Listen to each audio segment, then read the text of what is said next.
I was praying the other day and I was asking the Lord, what is it about black men that makes them, have brought them to this point of extinction where they cannot compete on a global scale? What is it about them?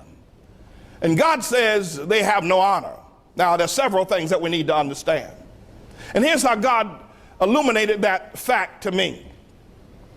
God says, what do you think would cause a man to go into his mother's pocketbook, take his mama's last money? She don't have, he will not leave her token money to get on the train, to go to the job, to get more money, or go to the bank. What would cause a full-grown man to go in his mama's pocketbook and take her last money and shoot dope? What would cause a man to do that? Why would any man do that? Why? He will do it not because he's on drugs. That's the reason he will stay. But the reason why a man can go into his mother's pocketbook and take her last quarter and shoot dope with it is because he has no honor. Because even if you're racked by the pains of another fix, you want to get high, you got a need, and your body is suffering, honor will stop you from taking your mama's last money. Honor.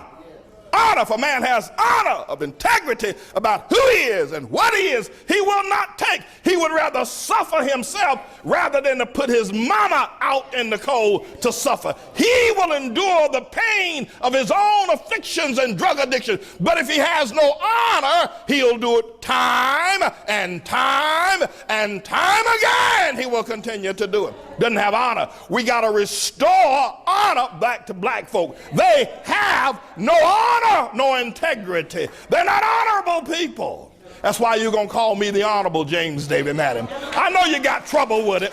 I know you don't like it. I know you want me to be called bishop and doctor and rabbit foot and all of that. But you are going to say honorable because I'm going to lead you to be honorable as people. You're going to be an honorable people.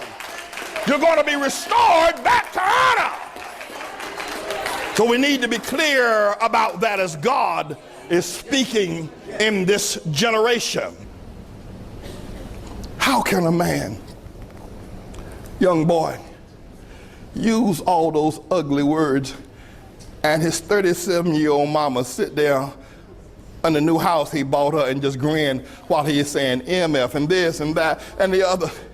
You mean to tell me you can listen to your son curse like that on a national scale, and just because he's bought you a new house, you are not offended by the things he said?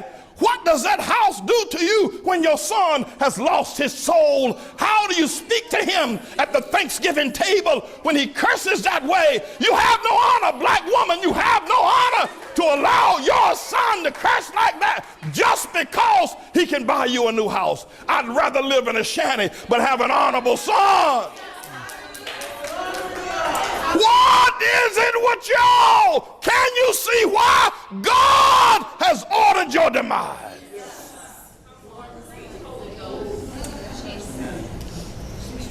Well, he bought me a new car. He's grabbing his crotch. That's your baby. That's your boy. You brought him forth. You carried him for 9 months. And now look at what he is doing to women. Don't you remember how his father walked out on you and left you to feed that baby and to buy Pampers and to make it the best way you could? Day after day you had no money. You had to kiss and spit in that baby's mouth to feed him. And now he is promoting that. How can you stand by mothers and allow your sons to rap? How can you do it? How can you do it?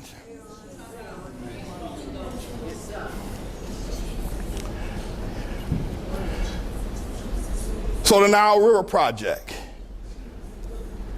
will be, we have to restore honor. The last thing that is thought of when you mention an African person, and especially an African American, is that he's honorable. That's the last thing.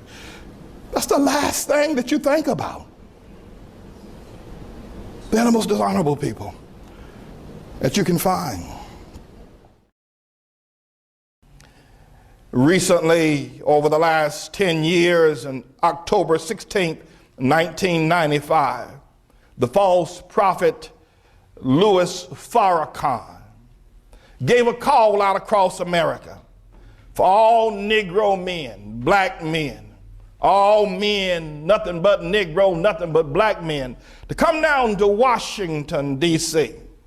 And there in Washington on the 16th of October in 1995, as the day was enjoying, they were going to seek God for the plight that was plaguing the Negro.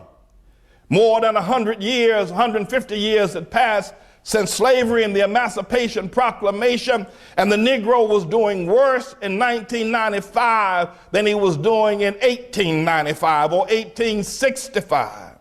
Poverty. There were more jails and prisons since 1960. There have been more prisons built and more Negroes in jail. Nowhere on the planet do you have as many men in jail as you do in America, and they're Negroes, all Negroes, 1.2 million Negroes locked away in jail in this modern day and time in which we live. Homes are being headed by single parents. Women, fathers have ran off from their children. Before the 1950s, every father, every home had a man in it. But this recent time that we are now incurring